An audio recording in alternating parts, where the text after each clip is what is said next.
Welcome to She Said Homestead, the podcast that explores homesteading from a range of perspectives.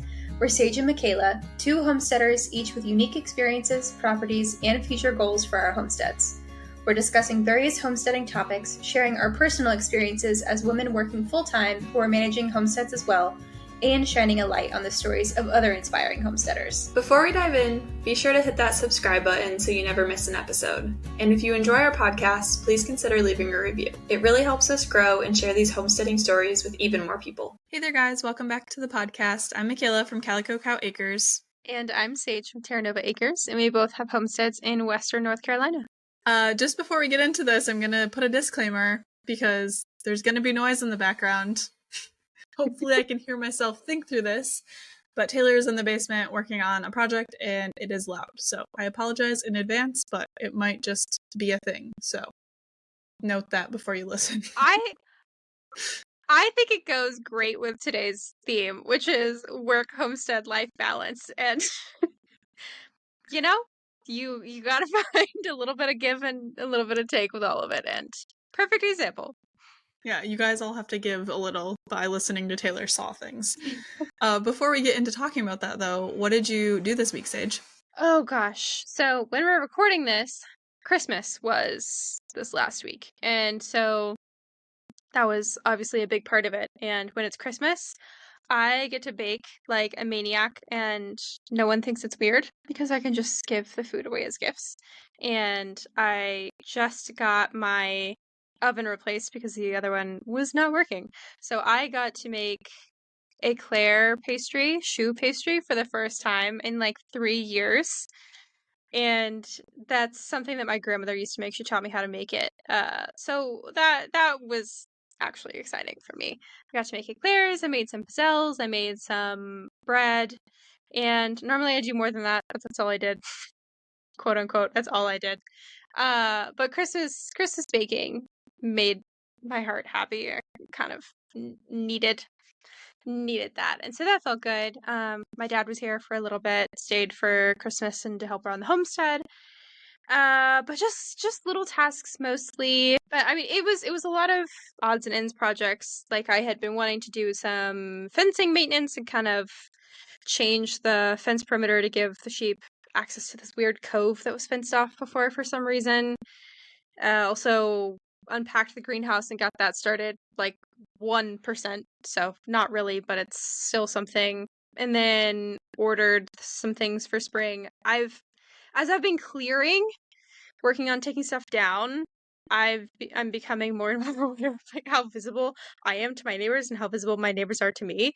And so I ordered some red cedar. I think it's red cedar to put around the property. And they're tiny, but if you buy them in bulk in the winter, you can get a really good deal on them. So I ordered that. I ordered some more willow cuttings to keep working on my living fence that will take like 10 years to grow in.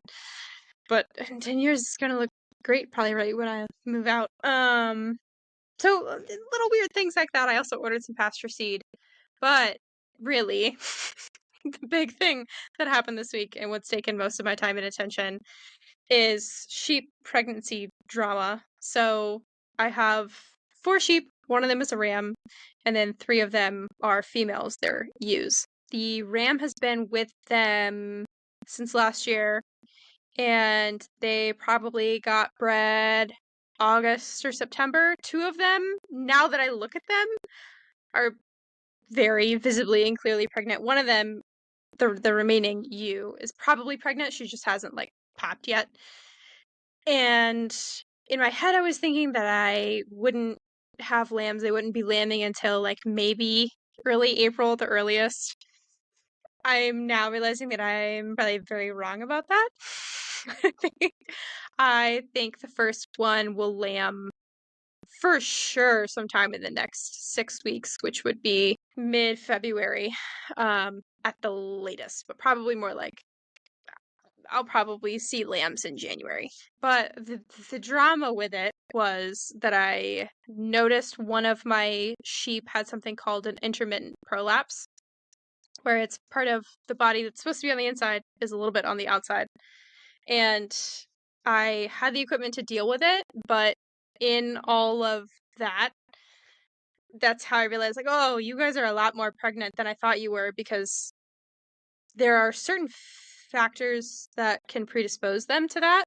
One of them is having multiple lambs in gestation. Another one is steep slopes, which I live literally on the side of a mountain. I live on a steep slope, and so when they're laying down, they lay so that their head is uphill.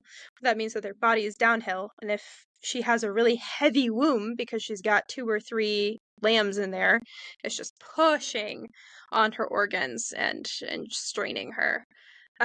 So she's healthy, she's okay. I placed a retainer, I took it out, she's doing great, but there's a chance that her body might be sort of nixing that pregnancy, and then I probably won't be able to breed her in subsequent years, so I'll have to figure out sheep birth control. Like, it's a whole thing that I've been dealing with, and I've just kind of been up in the pasture staring at sheep butts to be able to tell what's going on. So yeah, lots of steep learning curve, lots of unexpected sheep maintenance, and just fun time all around. That's another good homestead never did I ever story. It And really is, yeah. we're supposed to get like super cold weather in the next few weeks, so it'll probably happen during then that you're gonna get your first lambs to deal with, right? 100%. But I'm also prepared for that, so. That just reminds me that I've been wanting to say this in the last few episodes, but if you are listening to this and you have homestead, never did I ever expect to deal with this, or funny or gross stories that you can share with us from your homesteading experience, we want to start reading a couple listener stories at the end of each episode. So if you have them, do us a favor and please email them to us. They can be anything that you want. We are not picky, and even if they're gross, we'll read them, and we'll probably read them on here because that's even more fun. I just wanted to throw that in there. All right, what about you? What did you get up to this week? Like you said, it's been Christmas week, so I've been off of work this week, and I've been eating entirely too many cookies and watching so many movies. We watched Lord of the Rings I watched it for the first time. Taylor's seen it before, but that's been taking up a huge chunk of our time.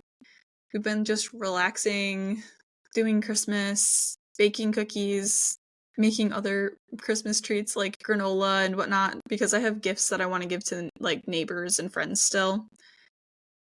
We went thrifting. We went to the antique store that we like to go to in Hendersonville and spent like 4 hours there just looking at things. I cleaned my house back up, which was nice. It's like not a mess in here anymore. I haven't touched my shelves. Haven't finished painting them yet. Because I know you all are anxiously awaiting the update on that. They're still not done. And I'm going to wait 2 more weeks before I make myself work on them again because I need a break from them. We filmed a video today, just like a sit-down Q&A. I've been editing our 2-year Homestead Anniversary 2024 recap video, which is, I'm 2 minutes into editing it. Like, I've spent hours working on it, and it's 2 minutes done. And today we got out to the garden because it's been like super rainy this week, but today was like 62 and sunny. So we got out and we moved some of our trees down to the orchard that we're going to put in the ground soon once Taylor's done with his clearing in that area. We started to get things kind of set up for the greenhouse area. He's going to chop that tree down in the middle of our garden because it's a Bradford pear before we try and put the greenhouse up. So we got that stuff out of the way. We moved our roosters up to the garden in garden beds so that they're like prepping garden beds for us. I weed whacked the whole garden today. It felt really nice to be outside and doing things and in the sun. It was nice, and it wasn't like too hot or anything. So just spent a lot of time out in the garden today. And then I got 8 inches cut off of my hair this week. This is the first time I've had a haircut in a 1.5 years, so it was time. Do you feel like a new person with shorter hair? Do you just feel like nothing really changed? Because 8 inches is a lot. If I cut off 8 inches, I would look totally different. You can't tell on video right now that I even got my hair cut. I feel like it looks different in person, but it feels more different than it looks, I think. As soon as I even get like a couple inches cut off or like just a trim, I can feel my hair, like it feels lighter. I don't know if other people experience that because I just have so much hair. My hair is really, really thick that even just trimming off the ends, my hair like lifts up and it's like lighter. But I get it thinned a lot too whenever I get my hair cut because it is so thick and it's like heavy and it gives me headaches because it's so heavy. I can feel it. It feels like I can feel air on the underside of my head for the first time in like 6 months because my hair gets so thick that it literally like almost starts getting dreads no matter how much I brush it. So it feels like there's fresh air under my head for the first time in like a long, long time, which is really nice. And I don't have to wash my hair in 3 parts now. Oh my gosh, I can't even imagine. Wow. I That's literally just a fundamentally different life experience. have to lift up this part of my hair, which is like the top part of my hair is probably as much hair as everybody else has. Just this. And then I wash that, and then I wash the middle, and then I have to lift that up and clip it up in the shower and wash the very bottom, or else the soap can't reach all of it because it's so thick. It's annoying. Okay, I have a question for you. So we kind of talked about this recently in one of our episodes. But I always, like the week of Christmas, I usually have it off of work or school or whatever I've lived through. And I start to think about like the planning for the next year and like goals I want to accomplish. And I've really been thinking about, you know, what is realistic or potentially realistic stuff that we're going to get done this year, especially in the next 2 months before garden season. And I'm curious if that's kind of been in the headspace you've been in as well. The headspace that I've been in has been mostly like, wow, I can't believe I'm still burnt out. And then just slight panic for I know how quickly this is all going to go by. And I have my handful of projects that I would really like to get done so that I can push them forward in spring and do other things like plant fruit trees and berry bushes and all that stuff. And if I don't get certain things done in the winter, then like that gets pushed off for a whole year. So, I mean, yes, I'm in a planning headspace, but it's also much more worried and stressed and frenzied than just planning, if that makes sense. I'm the same way this year. Usually I'm excited about my planning. This year I'm dreading it. I'm like, oh my gosh, I have to start seeds in 3 weeks. Some of them will be inside, so it doesn't matter, but I'm like, okay, I was planning to have the greenhouse up so I can start some flowers and onions and whatnot outside in the greenhouse. And now Taylor has to make another impromptu trip to Michigan in 2 weeks. And that was the weekend I was planning to do that. So now it's going to get pushed off another week. And we have a brand deal that relates to gardening stuff that we have to do at the end of January, which also kind of requires me to have the greenhouse ready. So I've also been a little bit panicky. And also we start like direct sown things in February. Like we do potatoes and peas in February. So I'm like, oh, it's so close. It's only a month away. I know. Yeah, feeling like we've just kind of settled from last year and you're like, "Oh, I have time." And then you get to this place and you're like, "I have no time." It's already here. It's what it feels like, at least. Yeah, I really wanted to take this like weekish that I have off and really rest because I feel like both of us have been so burnt out since I want to say the hurricane, but I feel like it's just like summer and spring happened before that. For like the year, we've just both been, there's not really been any rest. And I've been really feeling that since really Thanksgiving. It got really bad like early December. And so I'm like, I just want to rest. And my brain is like, you need to start doing things again. But my body's not quite ready.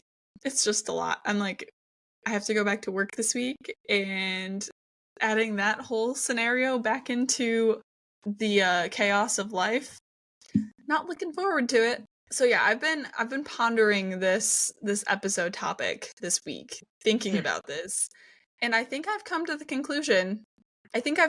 a conclusion about my work, life, and homestead balance. Do you have a conclusion for that for yourself? Like, do you feel like you have a good balance? I need to hear your answer I think first. I think balance is entirely the wrong word, because at least when I hear that, and maybe that's because I take things too literally sometimes, but when I hear work life homestead balance, I think, okay, there is a version that exists out there where I can balance them all equally, and there is a way to do it that is not stressed out and that is not last minute panicking about all this stuff, that is not neglecting the laundry and the dishes, that is not neglecting the garden and letting it get weedy. But I don't think that version realistically exists. How do you feel about that?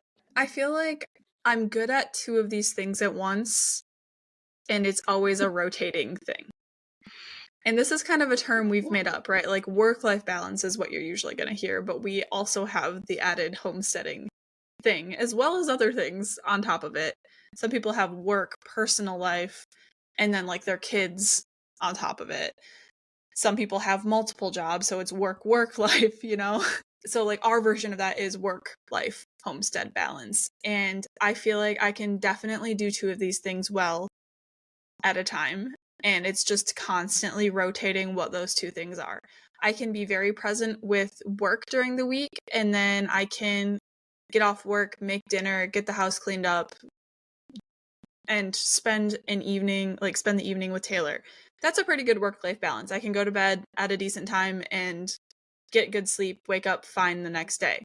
Or I can focus on work during the week or during a weekday, get done with work, go out to the garden and do a project, or do a project inside that's homestead related, work on that until 11 p.m., then panic because I haven't had dinner yet and I forgot to eat, and also Taylor is working on something and he also forgot to eat, and then we're going to bed at 1 a.m. because we still had to wrap up other stuff. So that's a work homestead balance, but life gets tossed out the window. One of them that's always included has to be work, because that's not really something that you can sacrifice, I guess. So it's really just a matter for me of choosing what things I want to sacrifice on any given day, on like a daily basis. Yeah, in my experience for my own life, I also feel like it's a calculated give and take. I am constantly borrowing from one area and giving to another. And I also feel the same about work. Like I can't I can't just slack at work and borrow from that, because that's way too risky. Like I would so much rather forget to eat dinner but keep in good standing with my bi-weekly paycheck so I can pay the mortgage. Yeah. Work is one that just doesn't really ever give in my life either. So yeah, I think a better term for them, at least in my mind, is like integration or sacrifice, like choosing how you're going to make them work together and choosing what things have to fall off, because there's always going to be something that doesn't get done. And it's unfortunate that a lot of the times, and it's not just us, like a lot of the times taking care of yourself is the thing that has to fall off, because you're taking care of other beings that rely on you, and you have to make sure those things get done, or you are trying to pay your bills. So, on a regular basis, when you're trying to, I guess, balance these as best as you can, what does your daily and even weekly routine look like? I think recently this has gotten a lot easier and a lot more streamlined and more consistent, I would say. I wouldn't say it's actually like easy, but it's definitely easier than it has been in the past, because I feel like I can actually relax in my house now. Like I can turn myself off in my house. I'm not just anxious looking at the amount of work that needs to be done in here. So I work 9 to 5 every day. And for those hours, Monday through Friday, I'm like online, but usually in the mornings is when I have to do my homestead chores. I try not to leave stuff for myself to do after work. If there are things that need to get done after work, that's usually something that falls on Taylor, because he will get home and like he's ready to be home and he will like have the energy to do things, whereas like I'm home all day. And so I try and get the stuff done that I need to get done in the morning before work, and then after work I can either deal with dinner because I'm usually the one making dinner, or I can go do whatever specific project I want to work on, because I've always got this running list of homestead related projects that aren't just daily life tasks. So like in the morning, I'm feeding the birds, watering the birds, making sure that they're good to go out there and I don't need to deal with them later. I'm starting laundry, I'm doing dishes, unloading the dishwasher, anything like that. I don't do any like cleaning or whatever in the mornings. It's just maintenance, like keep it at a level that's semi-acceptable. In the evening, it will be, like I said, like a more specific project. And then on the weekends, we do bigger projects, stuff that we need to work on together. I've tried to switch to only filming on weekends if I can, or when I have days off, because it's really dark right now and filming in the dark isn't fun. And we're not doing a lot of outside projects because it's dark out whenever we're done with work. And that kind of shifts come summer. So weekends are for big projects, filming, editing things, meal prep. And it all just kind of gets thrown together. And it's a combination of whenever I can find 5 minutes to do the little things like tossing laundry in the washer and then remembering to switch it in the dryer, and like whenever it can get done. But it's also a matter of what I feel like doing, because I'm going to be a lot more productive if I'm doing something that I feel like doing versus something that I'm forcing myself to do. So planning is a huge factor in that. Like I always have my running to-do list on the project management software that we use for the podcast. Like I have my own lists and categories, and if I didn't have that, nothing would ever get done. I haven't looked at this week and nothing has gotten done. So it's chaos. I would say that like there's no rhyme or reason. It's just whatever we can manage. So do you feel like you have some sort of balance down with that, or do you think that you have to kind of just work with what you've got, sort of like I do? I feel like I have a version of balance, but again, I mean, I feel like balance is a more gracious word than what it really is. But I have a routine with it for sure. And so mornings, wake up, feed the indoor pets, make my coffee, feed the outdoor pets / livestock, and then come in and work. I also work more or less 9 to 5. I have a little bit more freedom. It's not like I have to clock in right at 9 and then clock out right at 5. If I have something that happens and I need to clock in at 9:30 and then work until 5:30 to make sure I still get my hours, I can do that. But I have to be generally available during those business hours. I can't just disappear until noon and then be like, "Hey, popping in." And so more or less I work sometime between 8:30 and 6, get my 8 hours in. And when it's colder out, when the days are shorter, there's really not a whole lot that I can get done after work. There's just not. I'll probably go collect eggs, bring some more hay to the sheep, give them their nightly alfalfa, and that's pretty much it. But in the summer, it stays light until like 9. So I have sometimes like 4 hours. And so when there's more to be done on the homestead, there's usually more light to get it done, which is nice. It generally ends up being exhausting. But I do the same thing where the really big projects I save for the weekends, because even though it might be physically possible to cram it into that time, it that doesn't mean that it's the smart move to do, because if I'm demanding perfect performance out of myself from the moment that I wake up to the moment that I fall asleep, I'm just setting myself up to fail, because I'm not a perfect person and I'm not going to have a flawless day. And yeah, I can also stay productive from waking up until falling asleep and still end up with a messy house. It's not like I'm getting everything that I quote unquote should be getting done. It's not like I'm getting it all done in a day, but my routine is also just doing what I can. So do you feel like you're better at the life section of this balance in the wintertime than in the summertime when there's less hours, but there's also less to do? Like, are you feeding yourself better, like remembering to eat and clean and whatnot in the winter? I think I'm always bad at the life section of this list. I feel like I'm a little bit better, like maybe like 5% better at it in the winter.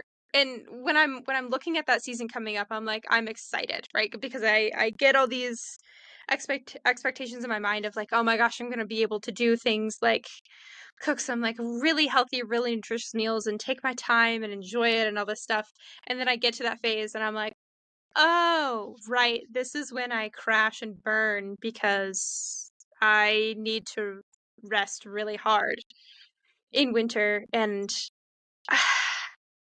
it just it doesn't happen. I end up just moving so slow at everything that even though there's still 24 hours in a day, I get a fraction of the things done, and that's okay, right? It's all, I don't want to fight against what my body is doing because there's a reason it's doing it. I want to flow with it. I want to trust it. But man, sometimes it's hard to not feel like you should always be doing better at it, whatever it is. Yeah, I mean, I think that feeling and that urge is definitely something that's kind of ingrained in you as a child, and then just throughout life, just the way that our society works, like you're always expected to do more, and you should be doing more. Like doing good work and doing, like, being productive, all that gets you is more work in almost every scenario, at least in my mind. Like, whether that's at your job, being productive, you're like, everyone says, congratulations, here's the next thing that you can work on. Or in my own brain of, congratulations, I completed this project, let's start the next one because there are 500. Something else that I've kind of noticed over the last couple of years, especially with like the homestead things, is how much the homestead and life categories of this kind of meld together for me, where those are almost just one thing. And that's how it should be, right? Like, this is like the lifestyle we want to be living, so it's life. And how much those tasks regulate me and make me happy to do so. Like, they're almost, even if they're really hard work, it's almost restful, at least mentally for me. Like, I can clock off of my computer after staring at the screen for 8+ hours straight, go outside and do something in the garden that's like physically difficult for my body and completely enjoy it and not feel like I'm stressed out about it or it's hard. Like, I'm enjoying the hard work of it because, one, I'm recharging my social battery because nobody's talking to me. And it reduces my stress because my mind is allowed to wander, but also sort of focus on whatever I'm doing. And I'm not thinking about like all the things that make me anxious elsewhere in the world or at work or, other stuff. And something that is not necessarily unique to us, but maybe is a little abnormal compared to most people, is that we don't really set aside portions of our life for, social activities in the way that a lot of people do, and that's in very large part because we're just very introverted people, and that's not really something that we necessarily seek out. That's something that we usually try to avoid. Sounds really terrible. I bet to a lot of people, but that's how we work. And so whereas most people would maybe dedicate more of their time to outings with friends, that's just not part of our weekly life. And so that does help us set aside more time to do, homesteading tasks and things like that. But it doesn't feel like a sacrifice because it's just a rhythm that we enjoy. And I promise you guys, we get out sometimes.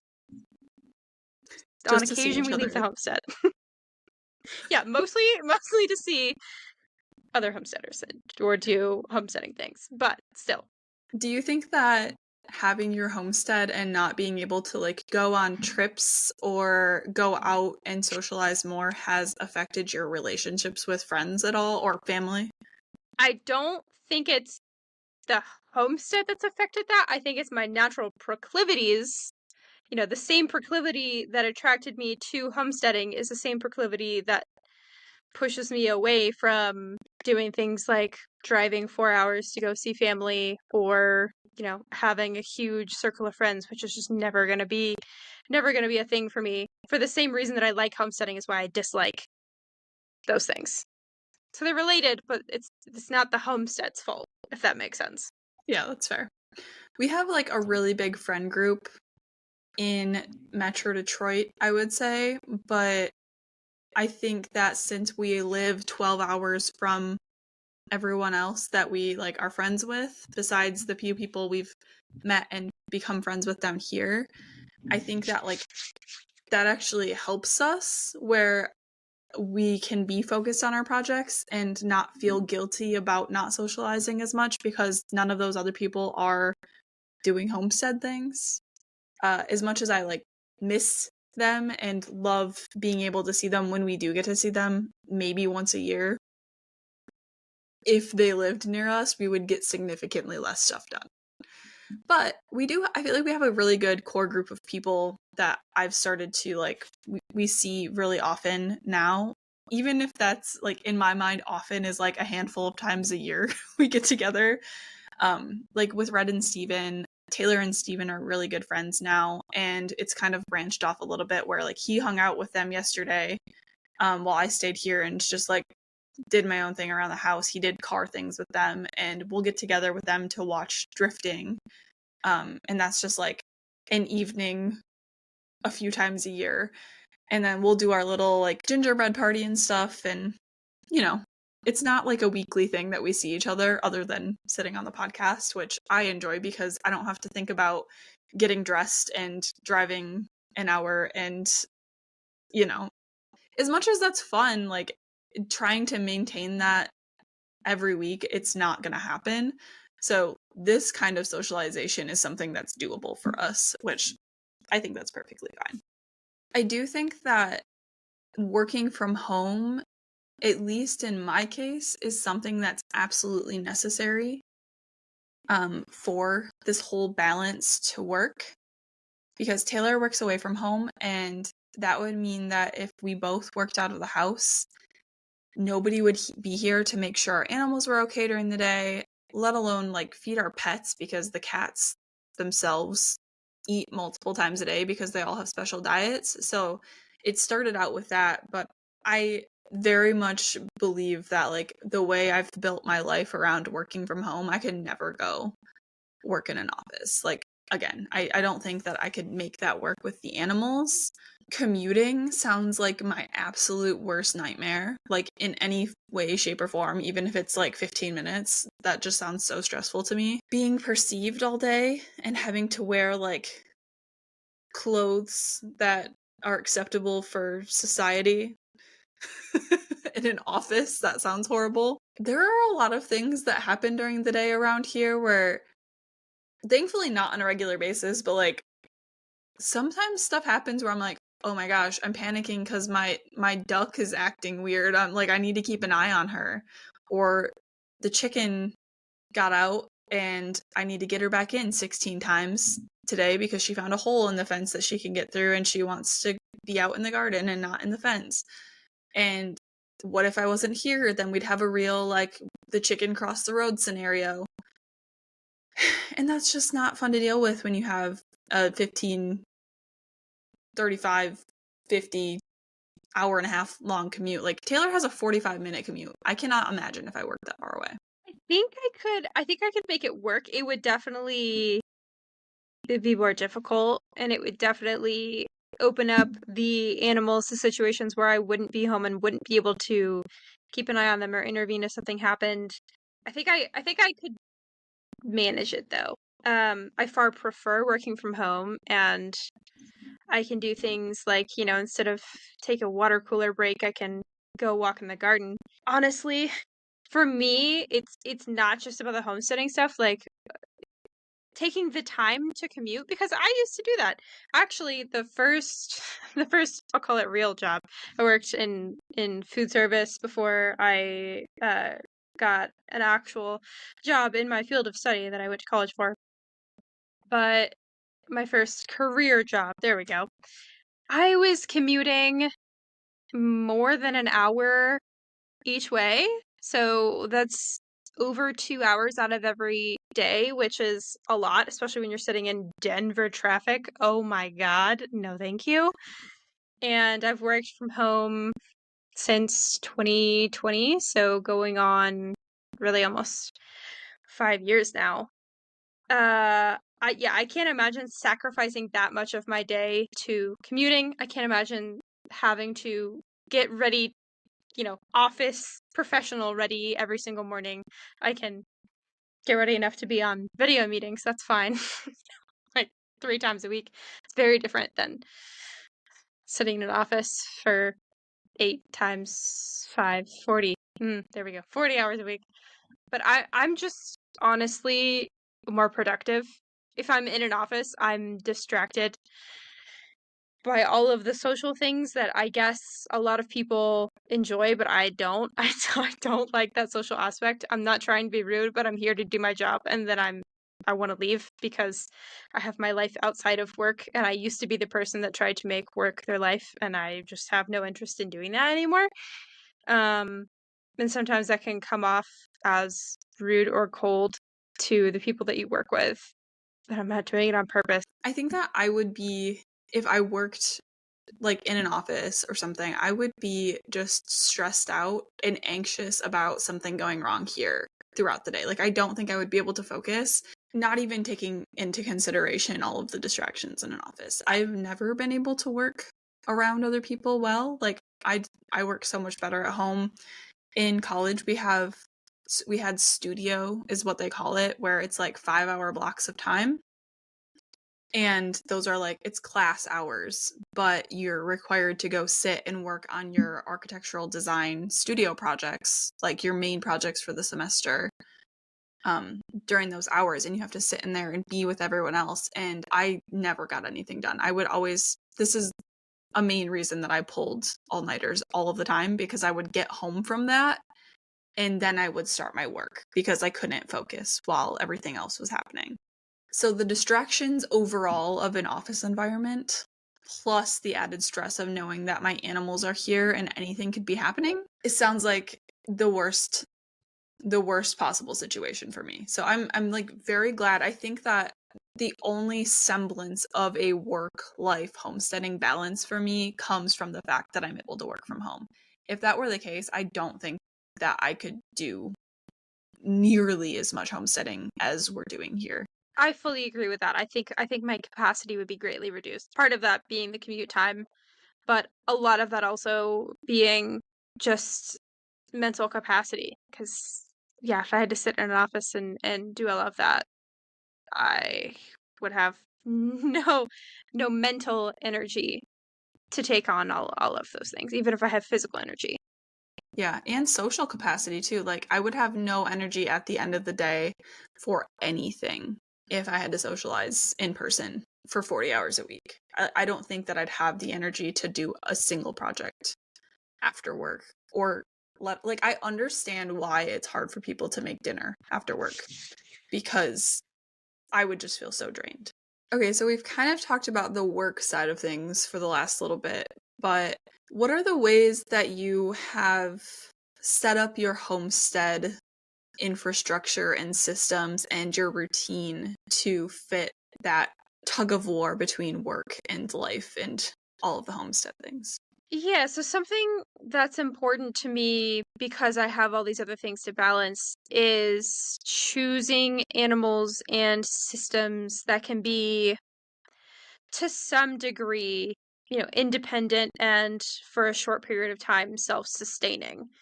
So, for example, I have a lot of hesitations with cows, but one of my hesitations with cows is I feel like they kind of just need more attention. Like, you kind of just got to be around and noticing if they need something. Sheep, at least in my perception, are, are a little bit better, kind of like left more to their own devices. I'm not worried that they've like been mischievous and gotten into something. Same thing with goats. Like, goats have a reputation for getting out of fences, and that has scared me away from trying them. And again, with that one too, there's other reasons that I just don't want them. But I don't want an animal that I feel like needs my relatively constant supervision. That would just never work for me.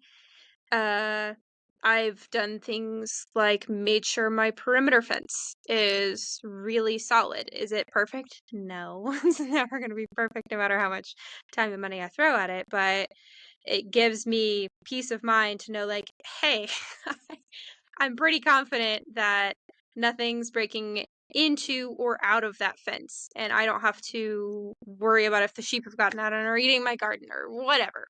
I've set up the infrastructure so that for the block of time, the majority of the day, everybody has what they need. Everybody can do their own thing until I can check in on them, maybe 24 hours later. And then that also goes back to having to do the bigger projects on the weekends.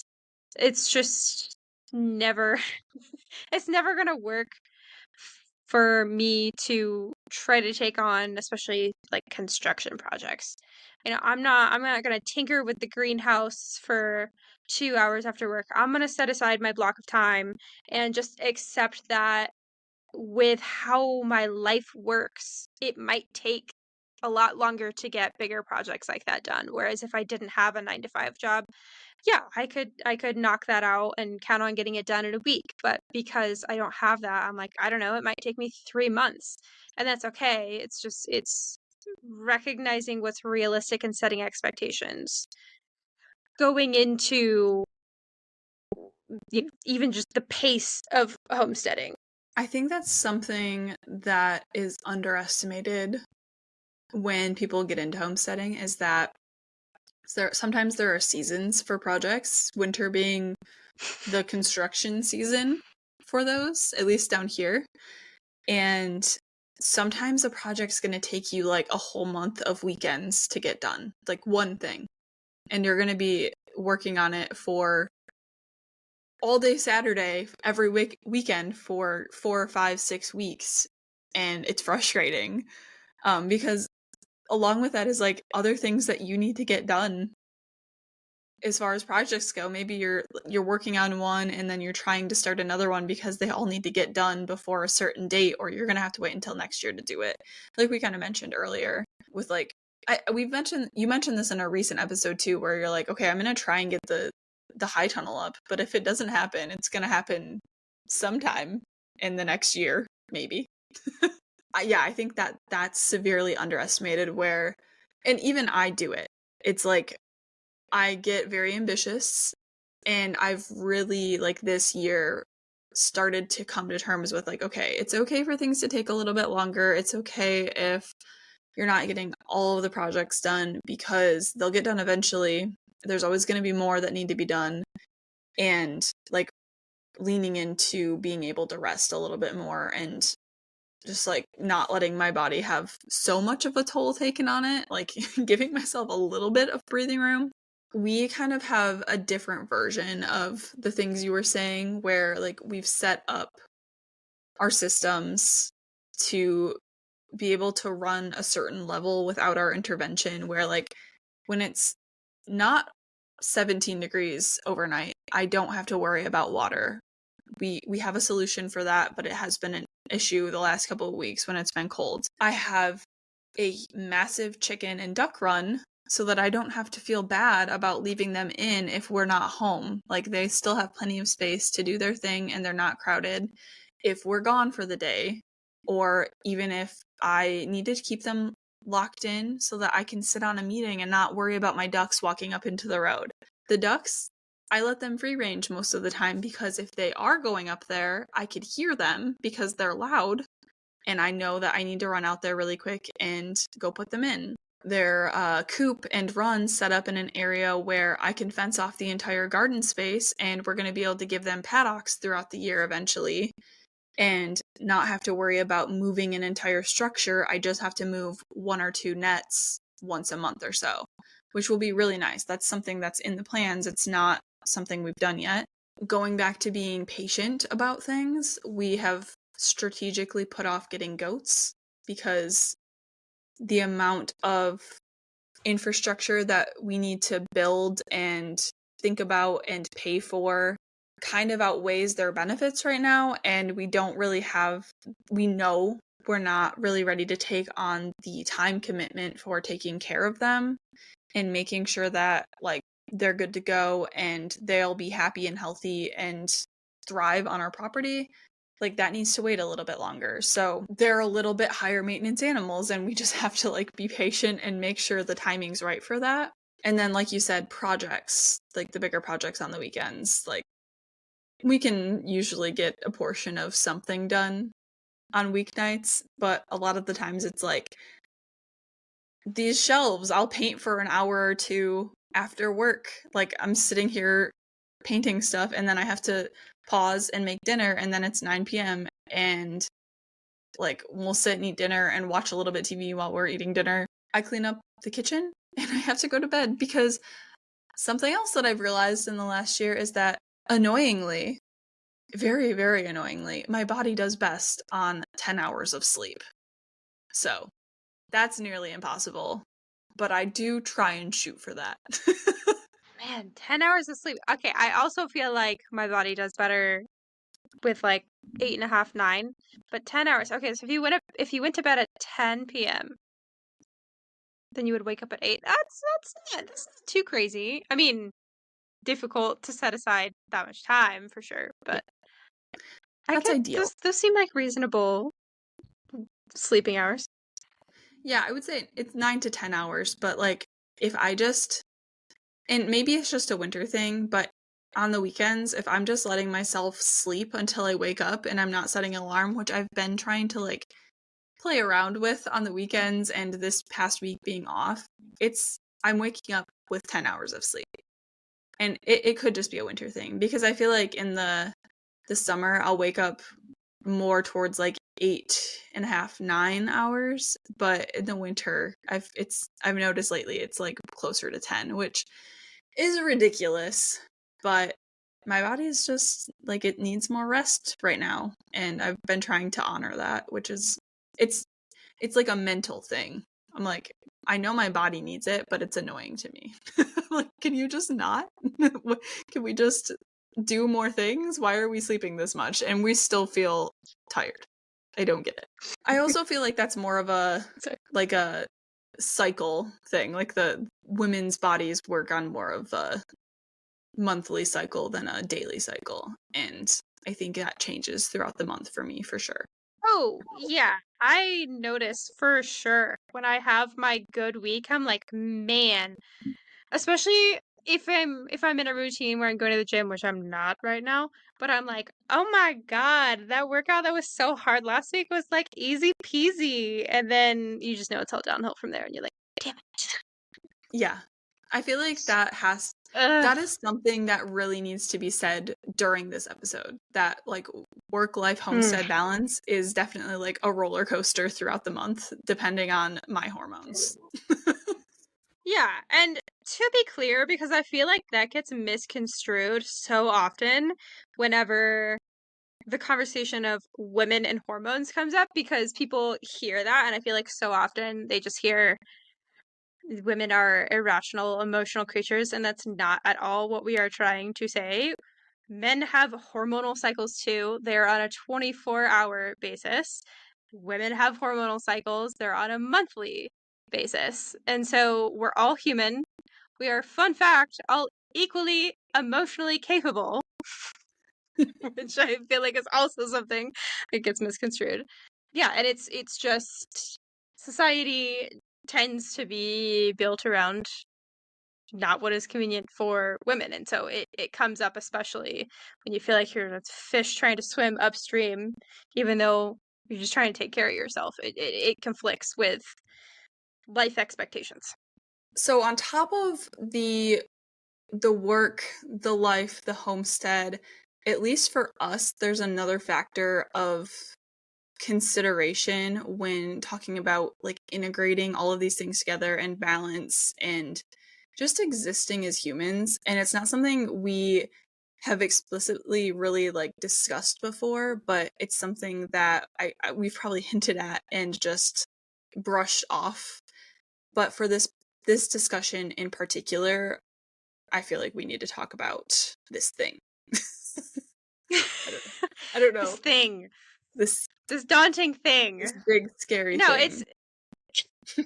it's true. I mean, we joke sometimes, that we're the same kind of weird, and we'll bring up the word neurodivergent on occasion, but we don't ever really touch it any farther than that. And we have not talked about what that means for how we process things or how that affects our overall lives. And there are multiple labels that fall under the umbrella of neurodivergence, but something that becomes apparent when you realize that you're neurodivergent, regardless of what that label or combination of labels is that sort of aha moment of you've been living life on hard mode, at least compared to the normal, or the opposite of neurodivergent would be neurotypical, compared to the neurotypical experience. And it's honestly something that I haven't wanted to talk about and that I don't talk about because I honestly don't think people would believe me when I describe my internal experience, especially because labels like ADHD and autism and CPTSD are thrown around more and more often, and you kind of can sometimes get the gut reaction from people, oh, well, everybody thinks they have ADHD these days. And I have so many thoughts on that I'm not going to get into, but there is nothing more invalidating than having to debate and justify your own personal internal experience to someone who has never and will never live in your head. And so I honestly don't usually go there. But when you're capable of doing the normal things, whether that's getting good grades or holding down a job or just in general pretending that you can keep up with the neurotypicals and speak their language, something we call masking. When people don't see you struggle with it, they assume that it isn't difficult for you, when that could not be farther from the truth. And of course, I can't speak for everyone. I have no desire to speak for everyone. But in the conversations that I've had with so many other people who identify as neurodivergent, something that consistently comes up and that we've all had in common, and honestly find validation in sharing between each other, is just that the basic life things drain us. And when I say it drains us, I don't mean, oh, I'm tired after work. I mean, I can't make food for myself because I used every single ounce of my executive functioning to make small talk and monitor my facial expressions and control my body language and just adjust every single thing that I do to mask so that other people don't think I'm rude or combative or just plain off-putting, just plain unsettling. The things that neurotypical people do by habit and that they can accomplish with minimal mental effort almost take everything that we have. And I am so sincere when I say I am not exaggerating that. And that's my baseline experience. I am always stressed. I am always some degree of exhausted, and life always feels at least slightly unmanageable to me. Ultimately, everything is relative and it's all about perspective. So taking on something like homesteading is actually significantly easier for me than something like working an 8-hour workday at a computer, just because of how my brain works. It's not that homesteading isn't objectively challenging. It's that I feel like I'm running a metaphorical marathon every day in a world that is just truly not designed for me, and homesteading is my break from running that marathon. I will do back-breaking physical labor all day while multitasking and unraveling 8 different mental puzzles that need solving in my head, and that is my escape from something that a neurotypical might find really easy, like going to work. I, for a long time, actually struggled pretty significantly with thinking that I was just lazy or defective or any number of other descriptors that you could put to that. But I can now recognize and accept that I am fundamentally different and that my brain is wired fundamentally differently from a lot of other people. And oftentimes when I talk about, or we talk about how challenging homesteading is, we're not actually talking about the physical homesteading tasks a lot of the time. What we're talking about is the more mundane stuff, the social relationships, the everyday routine life tasks that we need to do outside of homesteading in order to keep ourselves alive and some degree of functioning, contributing members of society. And that's something that I think a lot of people don't understand or recognize how common that experience is, because when you're different, because when you fall under that neurodivergent umbrella, you're taught to find a way to blend in. And it brings to mind the quote that if you judge a fish by its ability to climb a tree, it will live its whole life believing that it's stupid. And a lot of us are fish who are spending our lives trying to climb trees because birds built society in the treetops. And the fish are afraid to admit that they can't fly, which leaves the birds just straight up confused why the trees would be such a barrier, and each have fundamentally different strengths, but society was only built to accommodate one. Okay, we need to talk about some of the things that you just said because there was a lot in there. I want to relate some of that back to some of the stuff we've talked about in this episode just to give like specific examples to people. Something that like you guys listening don't see is the fact that between sentences, or sometimes just partially through a thought and like a half sentence, we are pausing and like looking back at our notes or saying and having to come up with the rest of our thought because like our brains just don't work the way where we can have like a conversation without pausing and thinking about things.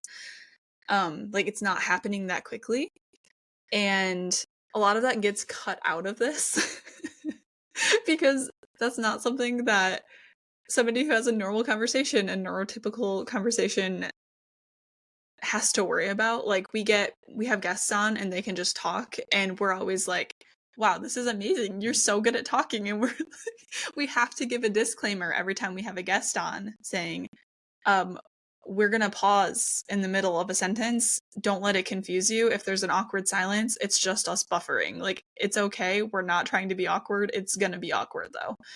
Where you were talking about like homesteading not being the hard thing, it's the other stuff where like the 8-hour workday is the hard thing. We had Lindsay on and she mentioned that, and I think she mentioned in the episode that she has some form of neurodivergence, and like that's why her working for herself and working on the farm and like going out to do whatever task she feels like doing and then switching it up if she needs to because she's just not interested in doing that works well for her. And I think it's the same level of what Sage is talking about. And then just, yeah, trying to relate this back to some of the stuff we talked about in this episode. Me saying that I can't even fathom going to work in an office every day where I have to socialize all day long, or the potential of socialization all day long would cause me so much anxiety that I wouldn't get anything done because I would be nervous that somebody's going to try and have a conversation with me and I'm not prepared for that conversation. And 2, being in uncomfortable clothing, like clothing that doesn't feel comfy on my skin, that's all I can think about. Like I wouldn't be able to focus on whatever task I need to do. Like I need to wear clothing and be under a blanket and have my feet tucked up or else I can't focus. Like it just doesn't happen. Right. I mean, one of the main things that I enjoy about homesteading especially homesteading by myself, is is that whenever I go to do something, I mean, yeah, I have some things that are more priority than others, but speaking broadly, I can look at the list of 100 different possibilities of what I do, and I just go pick the one that I want to do, right? I don't have anyone else depending on me.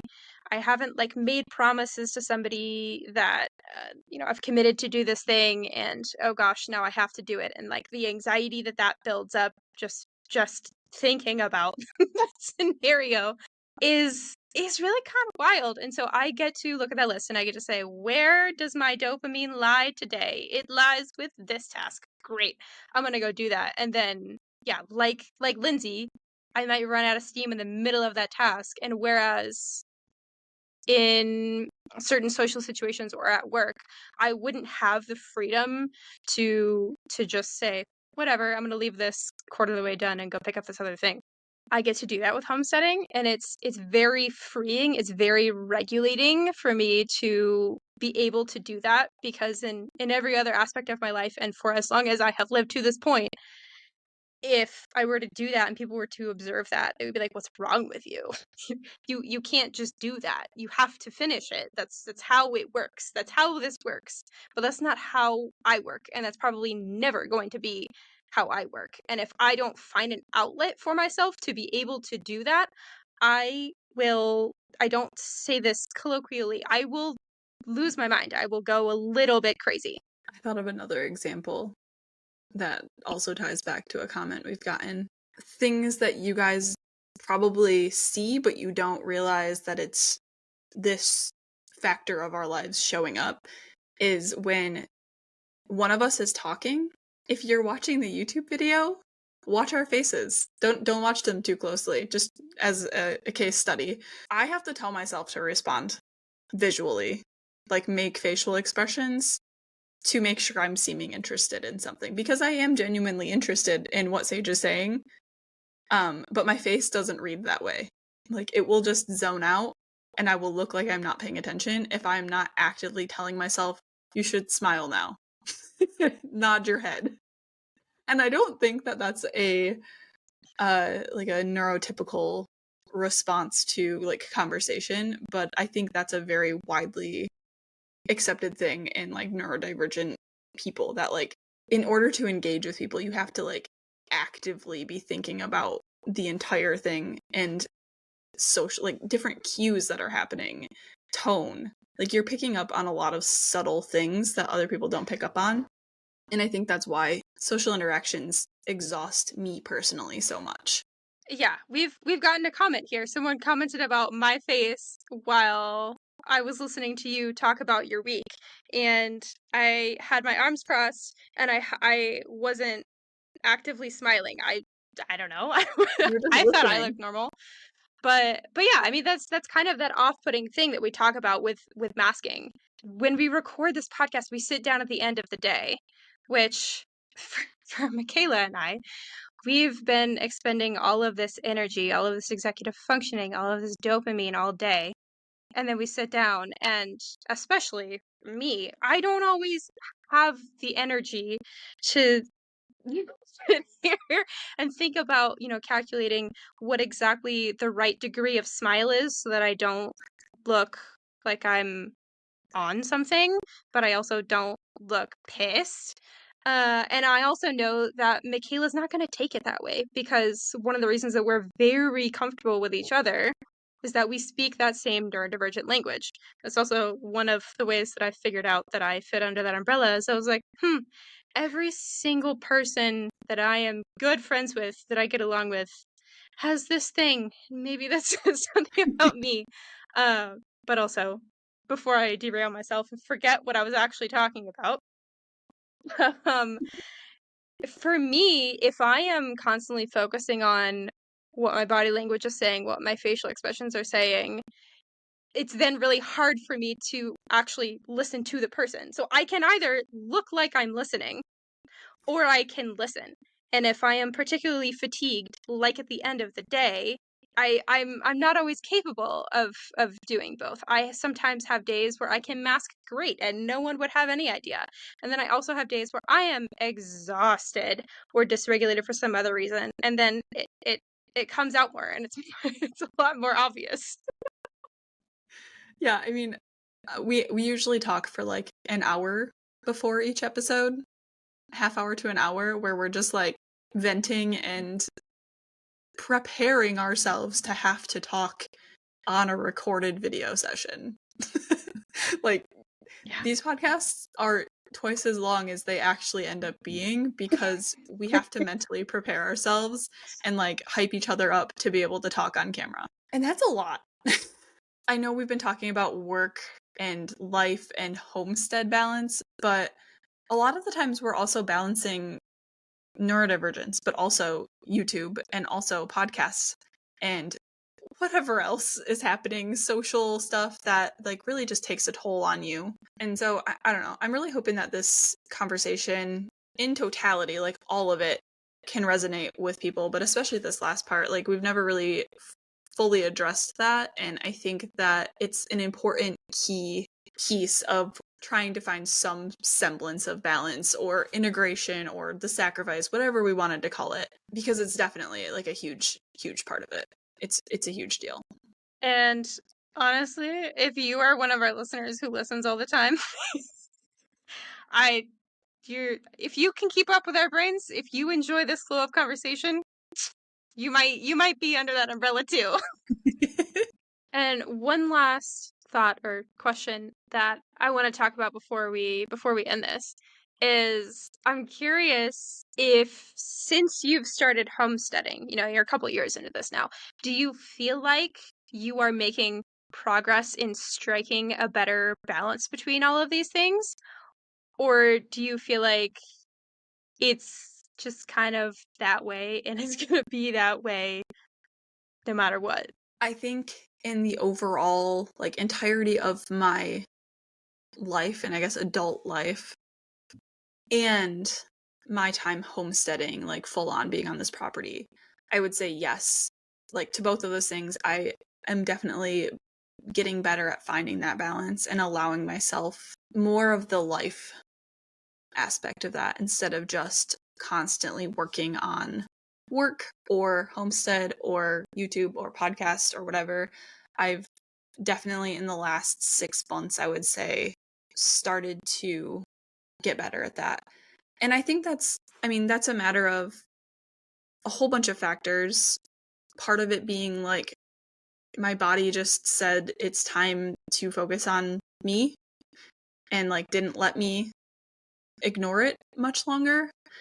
And also like getting into my late 20s now, like things, I feel like life, that's just how life flows. Like you start to get a little less chaotic if you let yourself, like as time goes on. I feel like early 20s, like when you're in college, especially architecture school, and like getting your first job, and like we've been moving all around the country and then renovating this house and everything, like, and then we lived through COVID and like my 20s and life before now has just been absolute chaos. And I feel like we're getting to a point finally where we're like almost to our 30s and life can kind of just flow a little bit better now. And I'm really looking forward to the next few years of like actually leaning into being able to rest a little bit more. Do you feel like it's been a similar like leaning into that flow for you now that you've been there for a few years, or has it just gotten more chaotic? I feel like I have a better balance than when I first moved here, but I also feel like I'm nowhere close to the degree of balance that I thought that I would have. Going into my fourth season. Yeah, I envisioned a world in which, my house was relatively tidy and the garden was relatively weed free and the animals are taken care of. I was like, I'm so used to doing hard stuff all the time. Again, I live my life on hard mode. Like, how hard could this be? Yeah, it's hard.